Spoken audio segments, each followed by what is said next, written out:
an unveiling and an unboxing of a Heisenberg siphon coffee maker. I've wanted one of these for a long time. I've seen there's lots of different brands, but I picked one up from a company in Canada called Brew. And what I like about these guys is that if you can see the side here, they have a program where if you buy products from their website, they will donate money to an initiative that actually they're running around the world to bring safe, clean drinking water to communities that don't have access. So it's a great initiative. It's a great company to get behind and support. They have a variety of kitchen products, coffee products, really nice stuff. And I'll post a link below so that you can check out their website. So this is the Heisenberg siphon coffee maker. It looks absolutely wicked. So I've wanted to try this out for a long time. And so I get to do that today, and we'll check it out and see how it is. So as you can see, it's quite a unique looking coffee maker. There's a burner below. There's a pot where the coffee is actually captured, and an upper chamber here. So I'm gonna unpack it, put it all together, then I'm gonna fire it up and see what the coffee's like. So it's fairly well packaged. Actually, as you can see, the instructions are on the side, the assembly instructions. It looks pretty straightforward, and we'll figure this out as we go along. So lots of paper to pop. All right, let's see what we've got.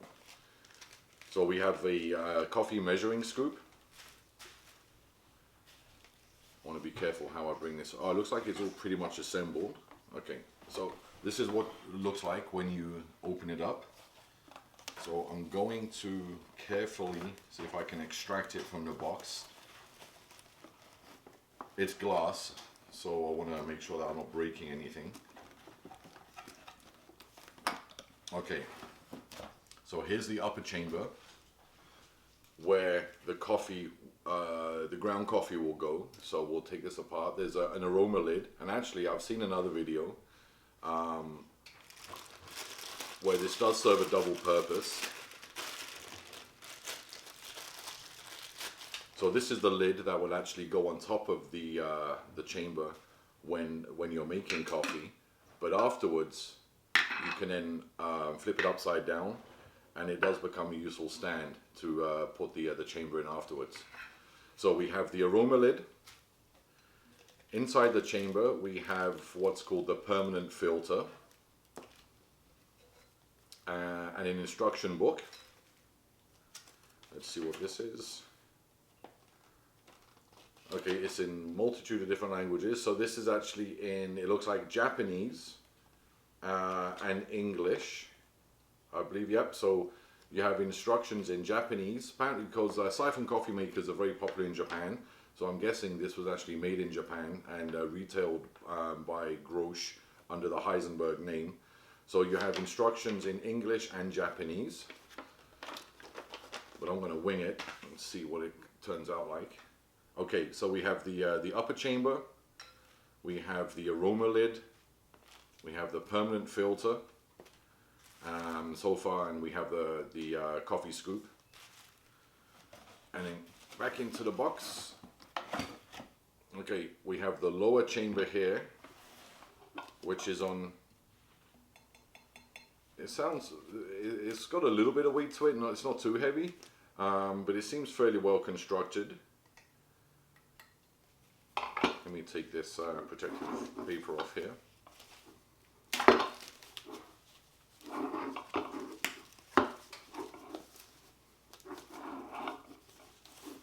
All right.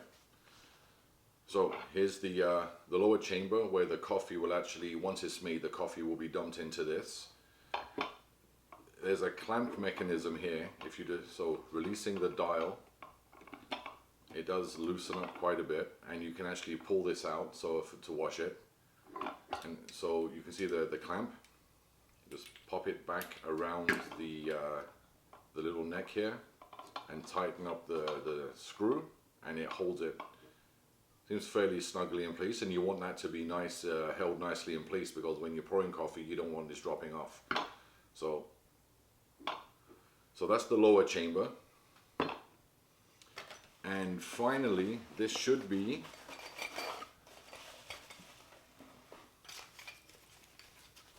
packaged in protective paper again.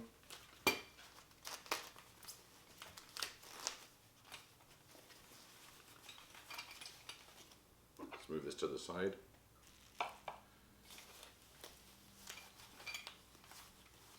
Our burner. So I somewhat cheated. I looked at the list of ingredients before, list of parts before, so I kind of know what's in here. So this is the reservoir for the fuel, and inside, my fingers are too big, there is a wick inside. So we'll fill the fuel reservoir with the alcohol fluid. It doesn't come with it, so you got to be sure to get some. Then the wick goes inside. So the wick should then go through this little cap on the top. So the wick will go through here and then into the chamber. So let's see if we can get that in. All right, there we go. So through this, actually like a little ceramic stopper here, and it will go inside the reservoir, and that's what we're going to use to heat the water.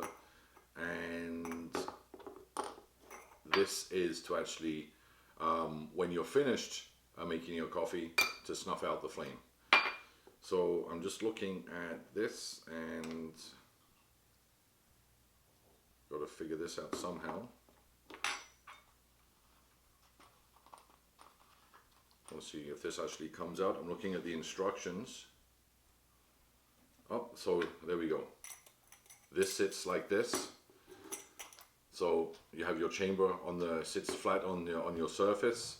The wick inside the reservoir, and just I guess as a safety mechanism, this will go on top. And then when you're finished, you just snuff out the flame with this. Alrighty, so let's look at what the permanent filter looks like. And this is great, you know, if you are making it this way, you're not using paper throwaway filters. Okay, so what do we have? So it's a piece of kind of like cheesecloth wrapped around a metal frame. Underneath, as you can see there, I'll take some detailed pictures and I'll post those as well. There's a spring and a little chain here, and it looks like a clip. So I'm going to see if we can start assembling this. So this is actually what acts as the filter when we're making coffee. And the way the Heisenberg and siphon coffee makers work is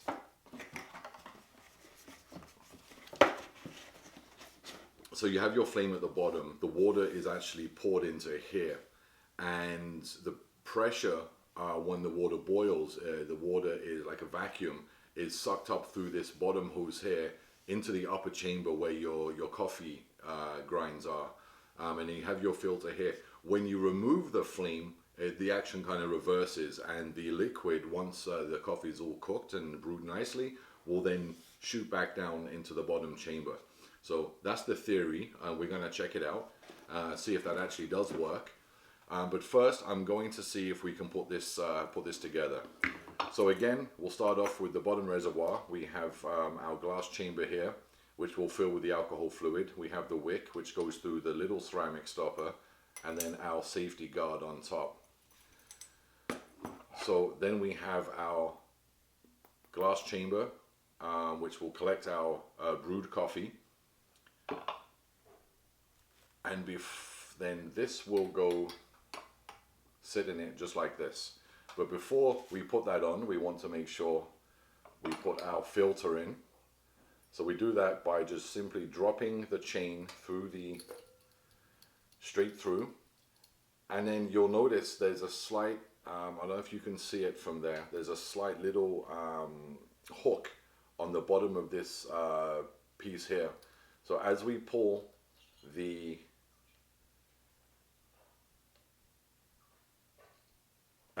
chain, the little hook will clip onto the bottom sucking almost that filter almost into the hole to create a nice seal so that the coffee grinds don't end up washing back down into the coffee once it's prepared.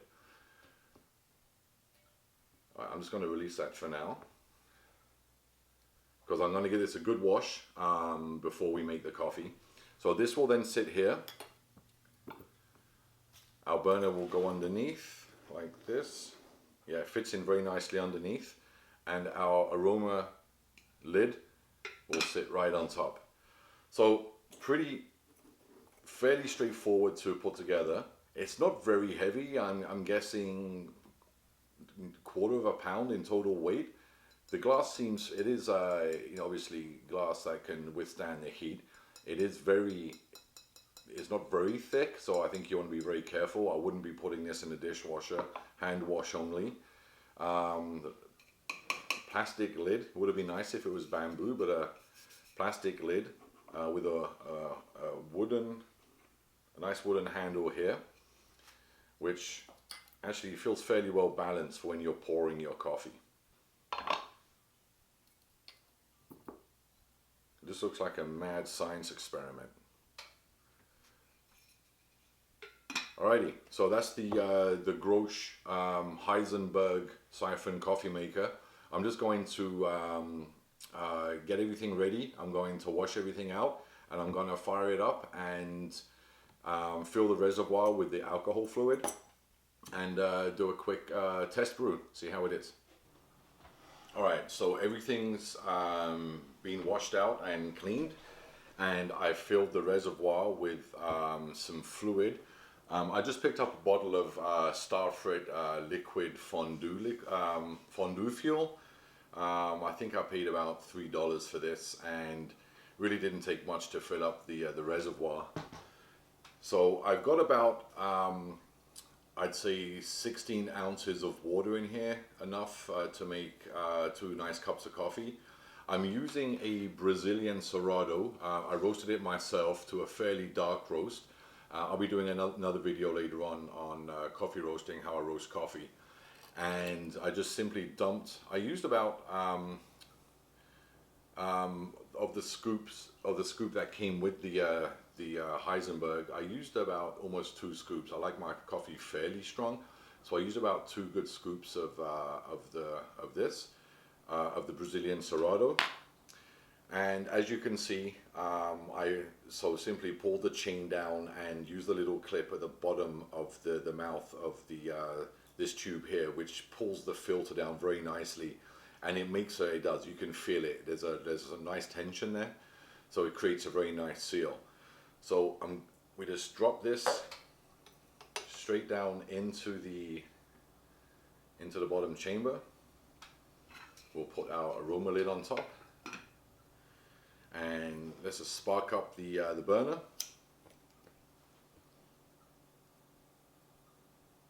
And slide it straight under the bottom reservoir. And that's it. So the Heisenberg is going to do its thing. I'm not sure, we'll see how long it takes to actually boil this, to get this water boiling and pushed up to the upper chamber. And we'll see how long it takes before we can enjoy a nice cup of coffee. I'm impatient, which is why I often use the Keurig. But this looks like this is a whole lot cooler than using a Keurig. Definitely a conversation piece if you get this going after a nice dinner with some friends.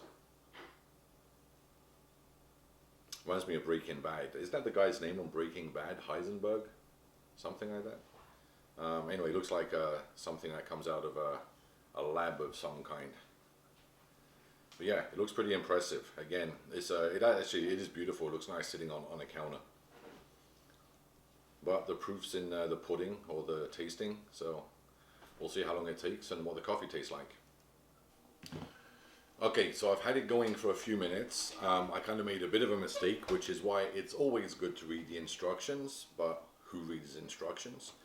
I actually started off by putting cold water in the bottom, and it was taking fairly long. I looked at the instructions and it suggested you start with almost boiling water in the bottom chamber. So I put the boiling water in the bottom chamber, refired up the burner, and it's starting to happen fairly quickly. So what you're seeing now is the water in the bottom chamber starting to boil and expand, and it's being pushed up the stem through that one-way, sorry, it's not one-way filter, technically it's two-way filter, into the upper chamber. And I guess the principle behind this is, as long as the heat's being applied and that pressure's there, the liquid will stay in the upper chamber until we remove the source of heat, at which point it will then shoot back down into the lower chamber. So there are instructions, all in Japanese, but it does tell you to start with almost boiling water. And at some point fairly soon, what we want to do, actually now you can see it, it's starting to bubble and boil at the top. Almost all of the water's gone from the bottom chamber. What it's suggesting is that we give it a bit of a stir. I'm just going to use the scoop here. So carefully removing the aroma lid. Let me see. Yeah, that smells like great coffee. Now I don't want to do it for too long. I've got a thing that I don't really like boiling coffee. So give it just a bit of a stir. And it really looks like it's coming together nicely here. So the water pretty much is all gone from the bottom. There's just a little bit of water still remaining in the stem, but I don't want to keep the heat on for too long. Now we've pretty much got an empty chamber, and we're just suspending the coffee now, the brewed coffee, in the upper chamber. So I'm going to release remove the heat source. I'll cap this. Now technically what should happen as the heat disappears, it should start, there we go, we're filling up the bottom chamber again now. So I think if I'd started with almost boiling water, I don't think we're looking at much more than 5 minutes to prepare a coffee this way. But if you're sitting having a nice lengthy meal, you know what, to start off with cooler water and get it going, and it can do its thing during your dinner. It just looks pretty cool. Okay, we're almost empty now, so all of the liquid is back in the bottom chamber. A little bubble there. So I'm just going to remove the upper chamber, give it a bit of a tap, and set it into the upended aroma lid. Here we go. So this is the first test brew of the Grosch Heisenberg coffee maker, siphon coffee maker, and it looks pretty amazing. It looks pretty sharp. So again, the test is in the taste.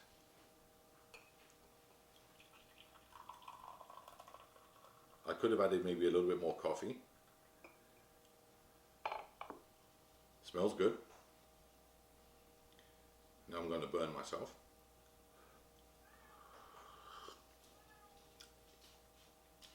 Yeah, that's a pretty decent cup of coffee. I could have added just a little bit more. I used 2 scoops for close to 20 ounces of water, so I think go with just maybe a little bit more, 2.5 scoops maybe, would have given a real nice full-bodied cup. But you know what, this is pretty decent. So if I'd started off with almost boiling water, this really only would have taken maybe 4 minutes to be ready. I started off initially with cool water. It was taking too long, so then I reverted back to I did use boiling water. I was wondering why it was taking almost 20 minutes to heat up, thinking that's way too long for a cup of coffee. I don't know who waits 20 minutes for a cup of coffee, but so start with almost boiling water. And yeah, so very easy. It came very well packaged. Price wise, I believe I bought it some time ago. I believe retail around $100. I'm thinking 110. I haven't looked on Amazon to see any comparables. Yeah, very straightforward, very easy to put together. It didn't really use much of the looking in the reservoir. It didn't really use much of the fondue fluid, so I think you'll get a number of coffees out of this.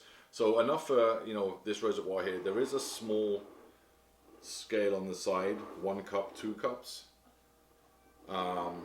So you don't have to fill it the whole way. You can just do 1 cup, and should only take a couple of minutes. So Anyway, so that was the Grosch Heisenberg siphon coffee maker. I hope you enjoyed it, and stay tuned for the next video where I'm going to be showing you how I roast this coffee from green beans. If you like this video, please subscribe and share it with your friends. If any of the coffee lovers out there, share it with them, and let me know what you think.